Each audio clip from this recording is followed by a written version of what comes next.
Let's start. Good morning, everyone, and welcome to this webinar.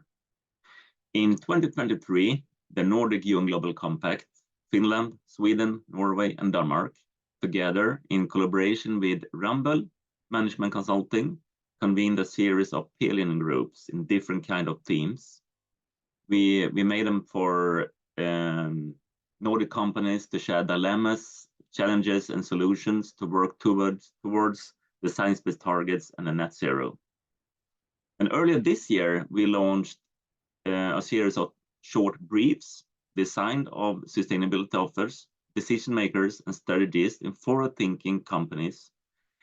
And this series of briefs, pulling together subject matter, expertise, and company insights, summarize the challenges and offer practical recommendations for science-based targets and the science-based targets climate action in relation to three different kind of themes. The first is the product durability and lifetime emissions dilemma.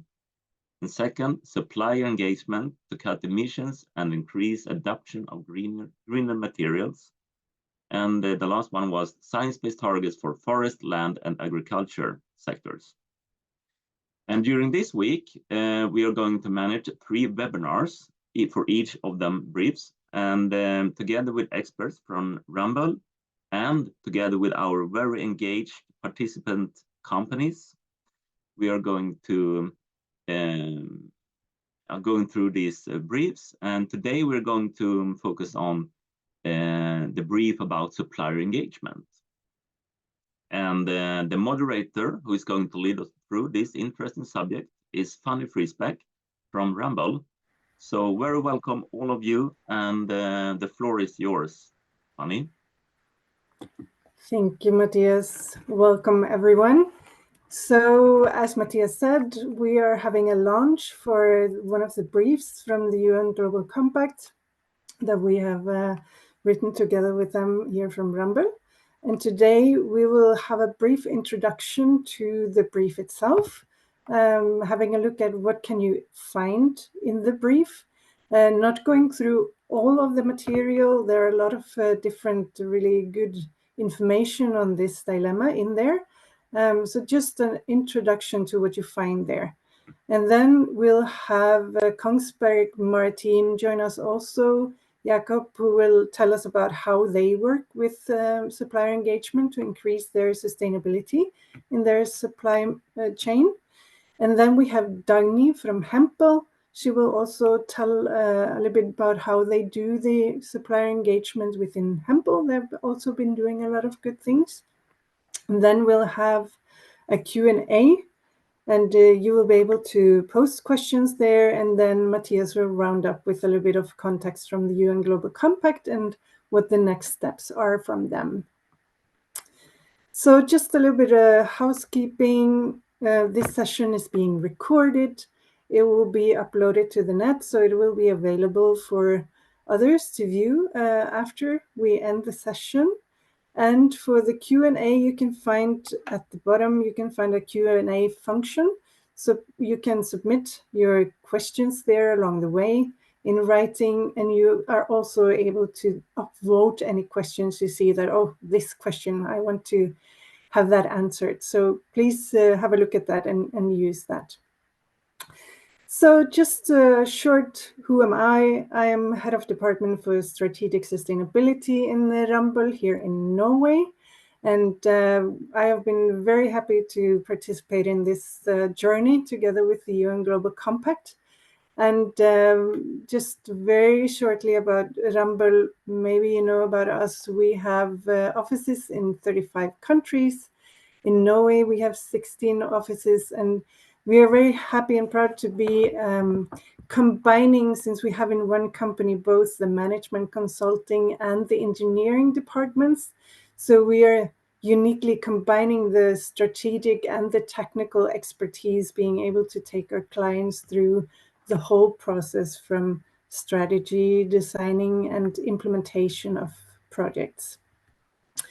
And another thing is that we are very keen in the area of sustainability. So we have our own sustainability strategy. We take it really seriously. We are looking at how we are doing things internally, and we also commit to helping our clients to find the most sustainable option to their projects.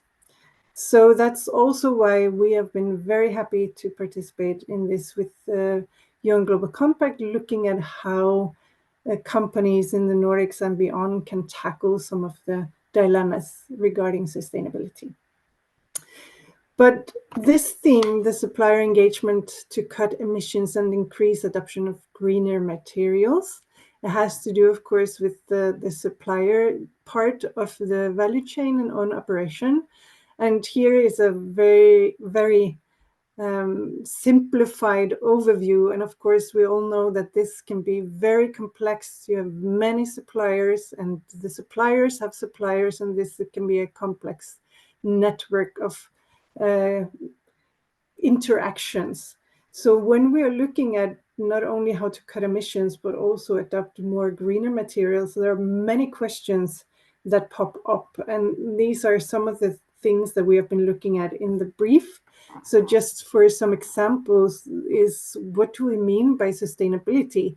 When you're talking with your supply chain, does everyone think about sustainability the same? And what do we mean by cutting emissions? This has different practical meanings when we're looking at different raw materials or processes and things like that. So this is something that people and companies need to agree on to be able to decrease emissions and increase greener materials. And of course, regarding the materials, what options are there? What does it mean for materials to be green, and so on and so forth? Are you able to innovate together? That's really difficult if you're part of a complex network and everything is connected. So you have to work together on solving the issues. And not last but not least, who is paying for that? This can, of course, represent some costs, and where is that cost located? So some of the issues that we have been looking at in the brief. And just a short background about how did we come to the things that are in the brief. So the UN Global Compact, within the areas that Matthias introduced to you before, we had some workshops where different Nordic companies were participating in 2 workshops within each theme during the fall last year, together with some experts from Ramboll, where we looked at the common challenges, possible solutions, and possible next steps that the companies are looking at within this area of, or dilemma within the sustainability, their pathway, so to speak. And what you find in the brief is a summary of these discussions, together with some input from experts from Ramboll also. So just encourage you to download and read the brief itself. But intro to the structure, so you know how to use it. So firstly, we are looking at some of the primary challenges regarding the decrease of greenhouse gas emissions. So there are 3 main challenges that we identified through the workshops, and they're kind of located around these internal organizational challenges, supplier-related challenges, and data-related challenges. And then we are within each of these challenges, we identified specific issues that we look at a little bit more into detailed, some proposed actions within each of the issues. And then, of course, because these issues are very different from one company to another, to make it more transferable between different companies, we included some strategic reflection points that companies can use to, when they are thinking about this or strategizing regarding these different issues internally within their company, then they can ask themselves these reflection questions as well. And then we have a section in the brief looking at how to increase the access and the integration of greener materials in the processes and products. And that section is structured the same way, with the issues, proposed actions, and strategic reflection points. And then lastly, we have 6 recommendations for businesses. These are meant as a summary for how you can tackle the challenges and the issues that we have identified in the brief. So you could, in a way, see it as an executive summary. That's a place you can start having a look at. So what are, to gain an overview, what are the points that we're talking about here, and then look into further details elsewhere in the brief. So just to give you a little bit more of taste of what is included, I won't go through everything. I'll just have a look at 2 examples, one from the organizational challenge part, one from the greener materials part, and then I'll just show you the recommendations, just an overview.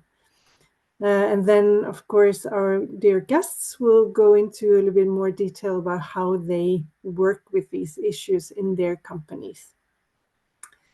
So firstly, the one part that I decided to have a look at within the organizational challenge part is this lack of internal staff engagement and competence. So how do you actually engage the suppliers? It's not always an easy task. The suppliers are very varied, and it's not really an area that people have. Maybe you don't have a university degree in this, so oftentimes it's a little bit complex. It's difficult. So how can you get the staff internally aboard on this? So just, you don't have to read through the text, but the specific issue is that it's difficult to engage the relevant staff. So how can you effectively get them on board on this? And it can be some lack of engagement due to lack of knowledge of sustainability, time restraints. They're simply too busy with doing their other kinds of work, or just it's complex, it's difficult. And then some of the proposed actions that we have is to make sure that there are prioritized resources for this. So one thing is the knowledge, but also time. Usually people have a lot of things to do, so make sure that they have specific time for this. Also making sure that everyone understands the internal sustainability goals the same. Do people know them? Do they understand them? Do they have the same understanding of these?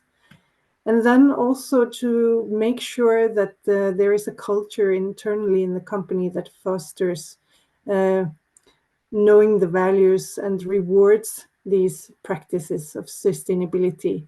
So this can be located or linked to, do you have billable hours? Is that something that is best for your staff members to have high billable hours? Is this, maybe this work is not part of that? So it's actually not helping your staff to fulfill their personal goals to work on this. So there can be multiple different things that make it difficult. And also having regular workshops or seminars, or helping people knowing how to deal with this. Okay, so I see that the time is running out. Just giving you an example here of the strategic reflection points. Do we actively communicate the sustainability goals and requirements? And are you willing to allocate the resources that are needed? So here, regarding the greener materials, it's the same. I won't go through this, but lack of reliable certification and standards for what constitutes green. We have a specific issue, proposed actions, and then reflection points. And then for the recommended actions for businesses, these are the ones that we list. You have a look at them in the brief. So just really, we encourage you to go through the brief, read through it, We have a QR code. If you are not able to use that, then my colleagues or in the UN Global Compact have posted the link to the brief in the chat.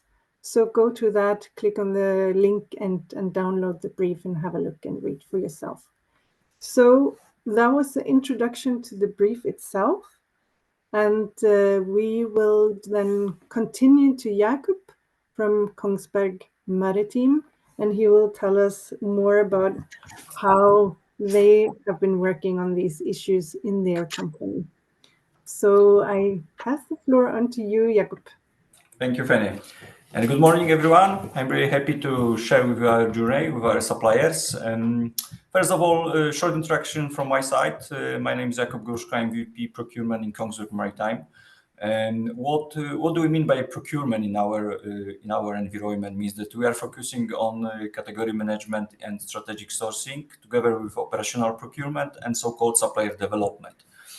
All those three domains, in fact, are supporting and working, and people who are working in those domains are supporting our engagement with our suppliers. A couple of words about the company. Kongsberg is a technology company providing the technology for extreme conditions from deep sea to outer space. We are operating in 4 business areas: maritime, defense systems, digital, and discovery, which is the newest one, operating on the deep sea. We are a truly global company with over 13,000 people worldwide. Please move to the next one. Yes, Kongsberg aim to ensure the long-term value creation, of course, in line with the Paris Agreement. We are doing already this. We will reduce CO2 emissions from our own operations and value chain.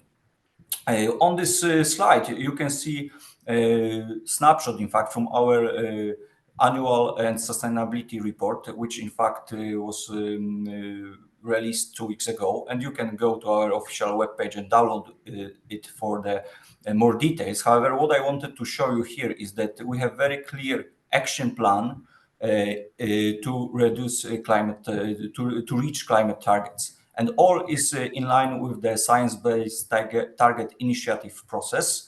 And those who do not know what is the Science-Based Target Initiative, I really encourage you to go to their official webpage, because there is as well a lot of interesting and good materials explaining this. They have very clear methodology how to measure emissions.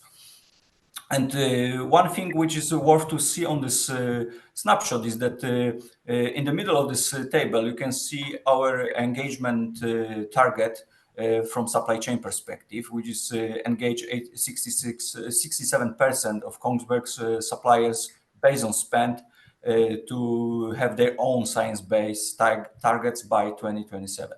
And this is what we are focusing on. Of course, this is not only one. We have as well on the bottom 25% of reductions from our transportations and logistics. And that's what we are working against as well. Thank you. Please move to the next one. Shortly about Kongsberg Maritime. This is the business where I'm working on day-to-day basis. Kongsberg Maritime, here we are the ocean space experts of Kongsberg.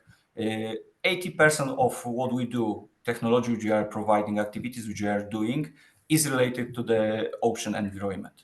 And through our 3 product divisions, automation control, integration energy, propulsion handling, and of course our global customer support, we are helping to manage in a sustainable way ocean space. Please move to the next one. And here you can see our vision. Our vision is shaping the maritime future. What does it mean for us? It means that we would like to be the market leader in that domain.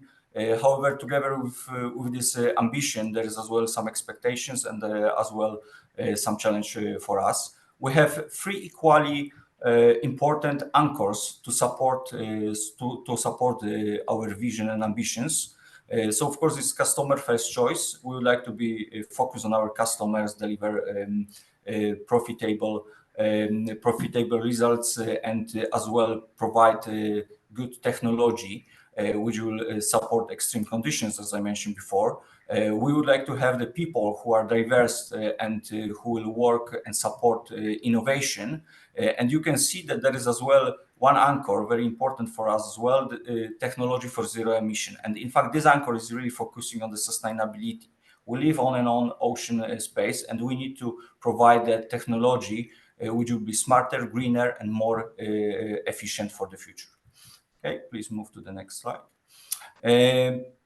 I don't know if you are aware about this, but I think I've decided to show this slide because, of course, yes, we are working on the CO2 emission reductions. However, we shouldn't forget about the ESG requirements, which we have as well on our shoulders. And you can see on this graph, which we are using as well internally in our company, how big effort do we need to do in order to meet all the regulations which are coming from various institutions and governments.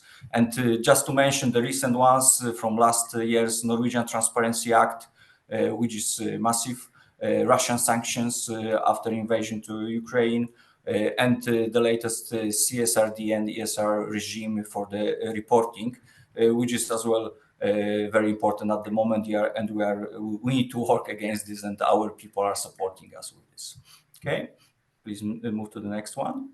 So in Kongsberg in supply chain, now we are moving more on to the supply chain area. So how we are doing and dealing with those challenges which we have. So all the regulations or customer requests, requirements which we have are cascaded to our organizations through our company directives, policies, and processes. And of course, those requirements are further cascaded to our suppliers. We are using, and I will touch this a little bit later, originating platform to have this digital interaction with the suppliers. On the side, so you can see supplier conduct principles and Kongsberg Maritime supplier quality requirements, which are two mandatory documents if you would like to start any business with us. Yes, so if you would like to be a partner or supplier to Kongsberg, you need to agree with those requirements which you have. Those requirements are attached to our terms and conditions, and those terms and conditions are as well included into each contracts and purchase orders which we are sending to our partners and suppliers. As I mentioned, this covers our minimum standards which we are expecting, which market is expecting, and maritime as a domain as well. Okay, please move to the next slide. So here I would like to share with you our digital platform. And so a couple of years ago, we decided to, and we selected Integrity Next as a provider of the digital platform for us.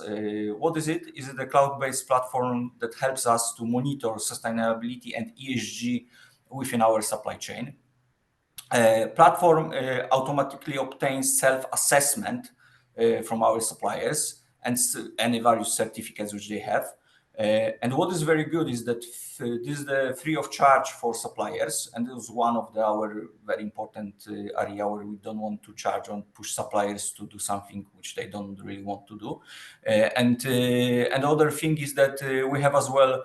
You can see here that there is a very nice group of the mandatory modules which are covering those international requirements which we have. Yes. So you can see that, for example, under environmental element, we have the carbon footprint, where our suppliers will and are already reporting their journey for to reduce the CO2 emissions. And for example, we have as well the latest modules related to the Norwegian Transparency Act, means the human rights and labor, for example. All those modules are mandatory. So suppliers are going inside to the portal. They are loading informations, and our teams, dedicated teams, which I will as well explain later, are working and interacting with the suppliers when we see something is wrong or something is highlighted as a risk for us. Okay, please move to the next slide. Yes. So from the emission perspective, I think it's Fanny had this as well briefly on her slides, is that We as a Kongsberg, we are of course OEM production, so means original equipment, and we have aftermarket assembly and test. So we are working on scope 1 to emissions internally, and scope 3 for us means this our suppliers and external supply chain, you can say so. So where we have our requirements, which is related to the ISO 14001 standard, material optimization, energy management, reuse and recycling of the materials, new technology, and science-based target initiative methodology of measuring reductions. So that's what we are focusing, and what we are now working on is that, of course, we are going down to our suppliers. Yes, so we need to go to the tier 1, tier 2, tier 3, down to the raw materials. Because that's exactly how we'll be able to increase our circularity and reuse of product and material in the value chain. Of course, this will be demanding. This is the beginning of the journey, and we are helping our suppliers to understand and have the knowledge about this as well. So when we are talking about scope 3 for us, means that our suppliers, we are talking about scope 1 and 2 and 3 as well. So this cascade, and that's why it's starting to be very demanding as well from our partners. Okay, please move to the next one. So from the supplier engagement element, and I think that's what I wanted to talk more about, is that very important element is that we decided to be very positive about this. Yes, we are not really pushing our suppliers. We are collaborating with them and discussing, helping them, because we decided that if we will push this, this will be not super solution for us. And we would like to have the partners, because we are as well learning. Yes, so we are learning from them. They have as well their own programs, and what we need to remember is we have this, and probably you have the same, that you have the suppliers which are bigger corporations, yes, which they have the corporate teams which are supporting all related to the sustainability and ESG. However, you know, we have as well as smaller, you know, family companies which do not have this kind of opportunity or possibility to learn, and then we need to have more interaction with them. So as a Kongsberg, we have over 9,000 suppliers globally, and where 4,000, more than 4,000 is based in Norway. And what we decided to do at the beginning is that we decided to, because our target is based on the spend, yes? So means that we decided to spend in each business area on top 200 suppliers. So we created the lists of top 200 suppliers. We prepared a very simple responsibility matrix. Who is responsible for which suppliers, which division, product division in our world is responsible for which supplier, and then we are engaging with them. So how we are doing this engagement is that, so I listed this couple of examples how we are doing this. So first of all, last year, our company launched Kongsberg Agenda Sustainability and Technology Forum, which we are doing now on year-to-date basis. So each June in city Kongsberg, there is organized a forum where we are meeting the technology engineering teams, people from universities, our partners, suppliers, and from time to time customers, and we are discussing elements of the sustainability and technology which will support us to reach the Paris Agreement. Yes, and that's very important to start this engagement. We have received very, very positive feedback. That's why our companies continue to do so. So this June we have another one, and we will probably continue this going forward. So very important element for us is as well the supplier conferences. So we are doing on an annual basis supplier conference for our strategic partners, where I'm talking now more about the Kongsberg Maritime, but similar activity is done in our other businesses. One more minute. Sorry? 1 more minute. Okay, so where we are focusing on the sustainability aspects, but of course on the various business areas. So very important for us is to highlight one element, that the bigger impact, the biggest impact we have when we are visiting and talking to the suppliers face to face, because then you can really interact with them. So we have the defined teams, category teams, supplier development teams, which are doing this, and they are interacting on the regular basis with them. Other thing is as well that we have quite often the sustainability best practice sharings with other companies, and if you would like to do this with us, we are open to do so. So you have as well my contact details. If you would like to share some knowledge, we can as well interact or contact with our colleagues from UN Compact or Rumble. Okay, please, the last one. Go to the next one. Yes, of course, we are measuring as well, not this one. Yes, thank you. And we are as well measuring what we are doing. So we have the targets. We have the 67% of the engagement target. Last year, we were able to achieve 15%, which was very good, versus 10% target. And on the right-hand side, you can see that on the Kongsberg level, on the group level, we are measuring this each year and providing. So far, we were able to engage 83 suppliers, and each month we are adding to this number new ones, and we are working more and more with them. And go to the next one, please. It's all about collaboration. So everything what we do, if we will not collaborate in the positive way with our suppliers, partners, and internally with our stakeholders, we'll be not able to achieve the targets. But so far, I'm very optimistic about this because I see very good engagement, at least in our company and our and with our external supply chain. So that's all from me. So thank you, Fanny, and moving to our next colleagues. Thank you very much, Jakub. Very interesting to hear how Kongsberg Maritime is working on this very actively. Just to remind everyone that you can write questions in the Q&A function at the bottom of the page. So please do that while you listen. And then I'll invite our next speaker, Dagny from Hempel. You're welcome to take the floor, Dagny. Thank you, Fanny, good morning, everyone. It's a real pleasure to be here. My name is Dagny Nome, and I work for Hempel, a coatings company headquartered in Denmark. I work in our group procurement department. We have a global organization for procurement, and some 3 years ago, we set up a separate procurement sustainability group within procurement, and I head that up. So next slide, please. So a few words about Hempel.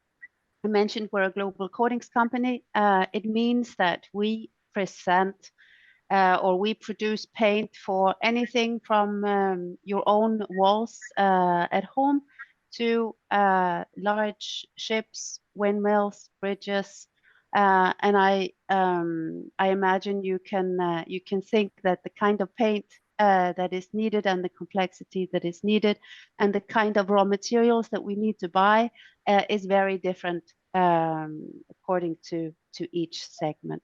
We have a global presence. It means that we have 28 different production locations all over the world, and a range of different brands that go under the Hempel umbrella.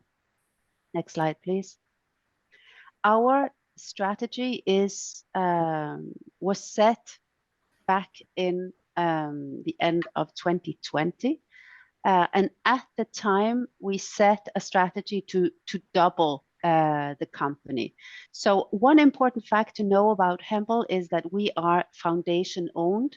It means that when we say we want to double impact, on one hand, yes, it is about doubling the size of the company, but it is also about doubling the impact that we have on society through Hempel Foundation that does work related to education, biodiversity, and research and development in our own areas. Our strategy, when we launched that back then, it was the first time that we actually set this ambition to be a sustainability leader. And as for us at that time, it was the first time we really included sustainability. It was a strong signal for the company also internally to say that, well, actually, we believe that if we don't achieve sustainability leadership, we're not going to achieve our ambitions in our strategy. So it has a very high impact on how we work internally as well. Next slide, please. Around the same time, we started the process to set science-based targets. We committed in 2020, submitted our targets in 2021, and had them validated in 2022. We have set absolute emission reduction targets. So if I remember correctly now from Jakob's presentation, they have in Kongsberg supplier engagement target. So that's one approach. And another is also to set absolute reduction targets, which was what Hempel chose at the time. So what you're seeing here on the slide to your left is an overview of our emissions. So this is 2022 data, but when you look at the scope 1 and scope 2, so basically where we have full influence on our own emissions, the number is just 1 to 2%. So even though we have set a target to reduce our scope 1 and 2 emissions by 90% by 2026, and are very focused on this, where we really need to make a huge effort is on the scope 3, because you can see it is there are such a high level of emission that's represented there. So for scope 3, we've set an absolute reduction target of reducing 50% by 2030. And if you look at the splits where we say that, for example, on the upstream value chain, we know that our raw materials are about 2/3 of our emissions. We know that the packaging that we buy and use represents about 10-13% of the emissions. And then we know what we call the VOCs, looking to the downstream value chain. So that those are emissions, in short, they are emissions related to when we apply our paints in industrial settings. For us in procurement, obviously, it is where we work on the left-hand side, reducing raw materials, reducing packaging. Next slide, please. So if we take if we step back, couple of years back, and we imagine this situation where we have been working on setting targets, we spent time with consultants trying to understand what kind of targets should we as a coatings company, chemical company, what kind of targets would be necessary for us, and at the same time beginning to think about what do we actually do to achieve those targets. We and everybody else, we come into a situation where we say, well, we don't actually have particularly good data right now. We don't know the product carbon footprints from each supplier. The value chain is tricky. And the challenge still remains. We need to do something now. So we spent a lot of time discussing this back in 2020, 2021, and then decided to work with maturity as a factor rather than just pure emissions. And that's what I'm going to talk about in the rest of my presentation here now. I could say in general, we have a similar setup. Well, next slide, please, Fanny. We have a similar setup around supplier governance and so on as Kongsberg presented, but I'm going to deep dive here into how we decided to do the engagement. So if you look to this this illustration to the left, it just we've put the different activities that we do related to approving new suppliers, doing ongoing risk assessments of suppliers, and so on. We put them into this engagement matrix where we said, okay, for example, when we issue a business partner code of conduct, what kind of engagement is that with a supplier? Well, it's more of an information and compliance activity. At the same time, the impact as such is low. We make sure that we have our governance in place, that our suppliers follow our basic requirements. But in terms of driving emission reductions, doesn't do so much. So same thing with the risk assessments. Well, they help us work and assess with risk in our supplier bases, but it's not so powerful when it comes to actually being able to engage with suppliers. And what we needed was a way to really engage with suppliers in a way that was more hands-on. Again, Jakob's presentation mentioning that where do they really see the impact is actually when you meet, when you have dialogues, when you talk about sustainability, and you can actually also share. And none of these activities that are under Inform and Involve, they really facilitate that. So that's why we decided to launch our own procurement sustainability screening with a clear focus on environmental sustainability. And what we wanted to do was to be able to say, well, we need to get information in a structured manner. We also have a lot of suppliers in very different categories. We need to approach this in a very structured manner. So we use a questionnaire, but the questionnaire is just a starting point. The questionnaire is the start of a dialogue with the suppliers, and I'll show you the process in a second. But the whole purpose is to get information, but also for us to build the understanding in procurement. What are the key drivers of environmental sustainability in the different categories? In one category, it could be moving to renewable electricity. In another category, it is more a question of bio-based feedstocks, for example. And we need to understand that, not just in the procurement sustainability team, but in procurement and in our category management people. We focus here on maturity. So we work with the idea to say that, well, if a supplier is mature in sustainability, we expect them to be able to deliver strong emission reductions. So rather than saying we can't begin to talk about this before we know what their emissions are, we said let's look to something else instead. We've worked with it we started in 2021 with our main categories.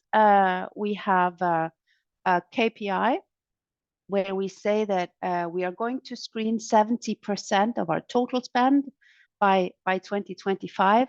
And this KPI is anchored in the in Hempel's sustainability strategy, Future Proof, and is also, for example, linked to our sustainability linked loans. So it has a very high attention, both inside and outside of the company. Currently, we've achieved, we reported in 43 or 44% by the end of 2023. And this year, we are working towards 59% spend coverage. And this year only, we're going to screen around 150 suppliers, adding new all the time. You will notice this, the text in italics, and that's just some examples of where do we go with a screening like that? Well, we are beginning to implement it commercially. So that means that every time we do tenders now, we've implementing it. We did pilots in 2023 and doing a full implementation in 2024. Sustainability is going to be included in tenders, and then also, of course, it really helps us to target supplier dialogues to push for change and support them on their journeys. Next slide, please.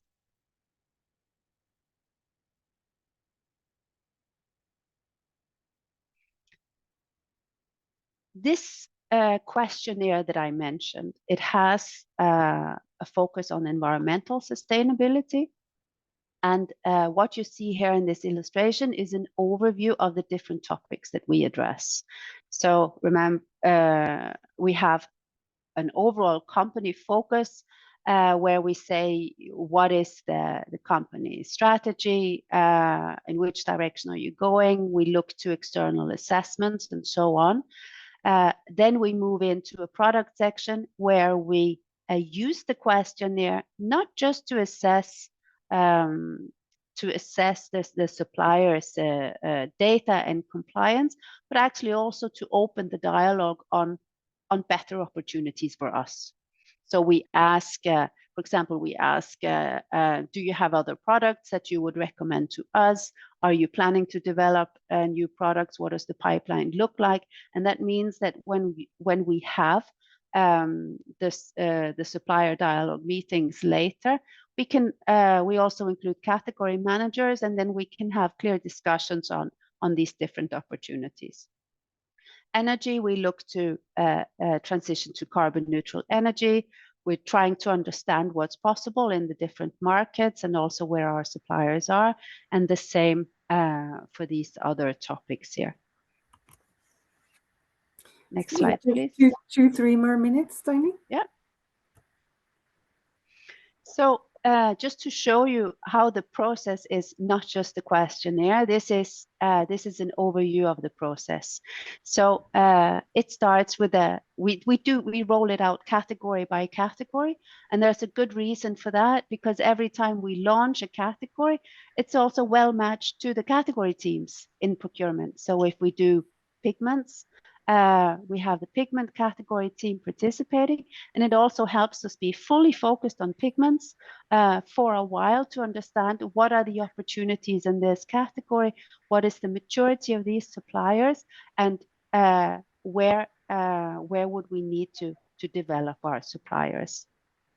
And the whole process, one thing I would like to focus on here is the feedback session, because we do receive the questionnaires from suppliers after the first clarification meeting, but we arrange a feedback and dialogue session with every single supplier. That's where we address any relevant topics on sustainability for our relationship, and we also ask them to talk to us about how they work with sustainability.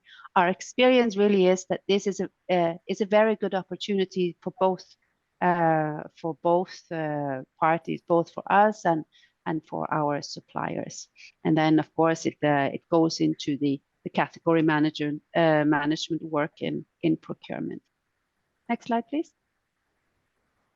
So I won't go through all of these points, but I think that after having all of these supplier engagements, I think we have some learnings that we would like to share. And I think the headline of this is really try to move away from the thought that it is just a questionnaire that needs to be completed, but think about this as an opportunity to engage. So what the questionnaire does is basically to help you gather data, but actually also to identify the topics for your discussion. I would also say that being very clear about the business case is important. Not all suppliers see that as the highest priority to engage with you on sustainability. So for us to have had that link to commercials has been crucial all the way through.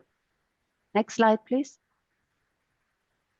Just to give you an example of what we give back to suppliers. So as we do a category level screening, every supplier that participates in the screening, they receive back from us a category benchmark. Obviously, it's anonymized because this is a confidential process, but they get an overview of where they are in the category in terms of our supplier mix. And they also receive a scorecard like this, where we provide feedback. And we also use these scorecards in dialogue meetings later on. Category managers can use them and so on. And we often see that the suppliers come with them like a year or two after to tell us about developments. Next slide, please. I think that would be the final. Just a couple of clicks to get them all. Well, I think In terms of learnings, then I was asked to reflect on what is it this focus on the screening has enabled us to do. Well, on the one hand, actually to be very comfortable in moving ahead with engagement. So, for example, moving ahead with commercial impact. We're not worried about that because we're very comfortable with the kind of information and assessments that we have. Also, we see that as we go more and more towards a situation where we have product carbon footprint, the screening is a great opportunity to address the need for it and to collect the data. So it's a way to get more information too. In terms of collaborations, I think it's really helped us to look beyond like the usual suspects when it comes to where we think that the next opportunities will come from, both in overall collaborations, but also on sustainable products. And of course, I think it is changing our understanding of ourselves as a procurement team. I think that we can begin to see ourselves more and more as a change agent as this has been evolving, and also, of course, that the team, as the categories are enrolled into this, they get a much better and common understanding of sustainability. I think that was my final slide. Thank you, Dagny. I see that we have gotten some good questions that I want to make sure that we have the time to answer. So I'll actually jump out of this sharing mode and just have a look at the questions here. So the first one is actually a question to you, Jakob. How and why did you choose the Integrity Next platform? There are so many options, so could you tell us a little bit about why that one? Yeah, so we did this a couple of years ago. So when, to be honest, that time there was some options. Now it's a lot. That time was not the same number. However, normally what in our procurement process, there's clear way how we are doing sourcing process. Yes. So first of all, we gather the from internally requirements from for example, when you look on the sustainability elements and ESG elements, so there's clear international requirements which need to be covered. What is as well for us important to see, and we are requesting this from the vendors which were in the RFQ process, that okay, what is the digital roadmap for you? So what are the new things which you will be going forward implementing? Yes. That was one element. Second element for us is always very important, IT security. So each of the companies need to, of course, be able to reach our requirements, which were quite heavy.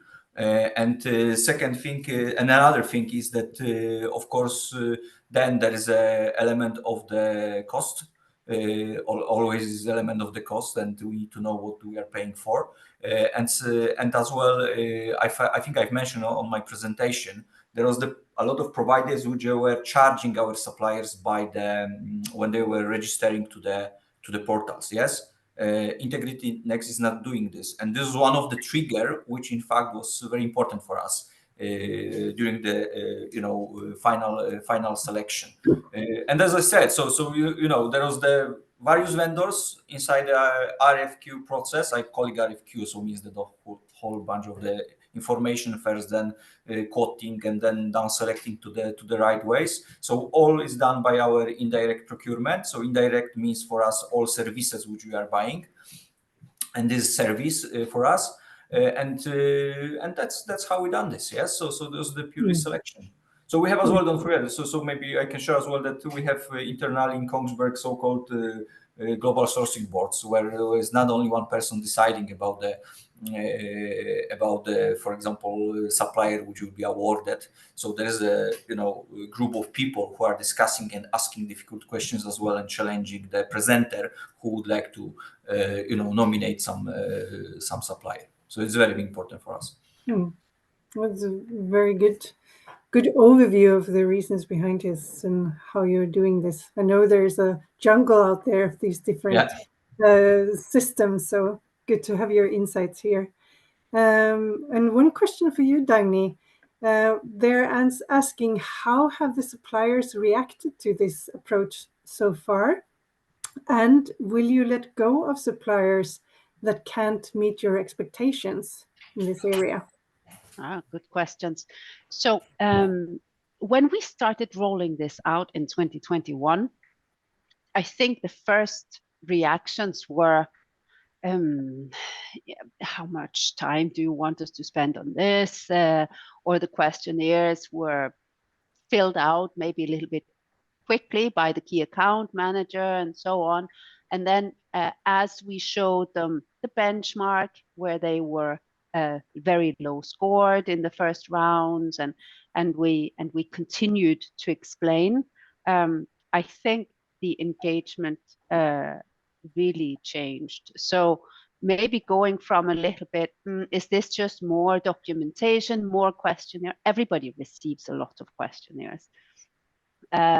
What has turned it to be a positive experience is the fact that we actually have the feedback sessions, and that we are also very willing to help if somebody comes back with a specific question on something like that. But just having the feedback sessions themselves is something we get very positive feedback on, both from suppliers that are very mature and also suppliers that are just starting on their journeys. And that takes me a little bit to the next question: will we let go of suppliers that can't meet our expectations? Well, we are very open in the way that we say always when we start the first clarification meeting with a supplier, we tell them we understand that sustainability is a journey, and we want to go along with you on that journey. So also to encourage transparency and an open dialogue. So we've often had suppliers saying to us, listen, we're just starting this now and we need your help and we don't know what to do. And then we say, fine, let's just start this process now together and see what you need. And then when we close a category report, we, as part of that process, together with the category team, we identify follow-up suppliers. And these suppliers, they are re-screened after 12 months. And if we then see no development, then that's not an encouraging signal. So the first time we're saying that's no problem, but we're going to rescreen you soon. And if we see no change, then that is an issue. And I think the very concrete way that the suppliers feel this is that as we begin to roll it out in our tenders, of course, you become less commercially attractive if you have a lower score. And also what I'm hearing also is our category managers beginning to refer to suppliers saying, well, there's been no development on them. They still have a low score. They don't take sustainability seriously. So I think that in that sense, it impacts the relationship as well. I think this is a very good example of how the market is actually pressuring and helping with the increased sustainability throughout the whole value chain. We work a lot with companies regarding the reporting. So that is, of course, also helping pushing this. But I think here we have a good example of how both is true. And then I know that UN Global Compact, they are also following up on this, helping to support companies to take their sustainability journey onwards. So Matthias from UN Global Compact Network in Sweden, our host today, you will close us off with a short introduction to what you are doing, the next steps, and companies can contact you. So I just thank you for participating. The word is yours, Matthias. Thank you, Fanny. And many thanks to you for leading us through this interesting webinar today in such a good way. And of course, many thanks to Jakob and Dagny for their interesting presentation and for sharing your great work within this complex subject in a clear and a transparent way. So many thanks to you. And of course, many thanks to all of you who listening today in this webinar. And what about the next step then? Yeah, of course, it's a complex subject, as I mentioned, and so my recommendation is to read the briefs if you haven't done it yet, and you can find them in the chat function, all the links that you need. And what about the next step then? First of all, I want to pay attention tomorrow. We have a webinar about the flag emissions, setting science-based targets on flag emissions. And for you all climate interesting people, we have more deep dives within the climate area in May and June.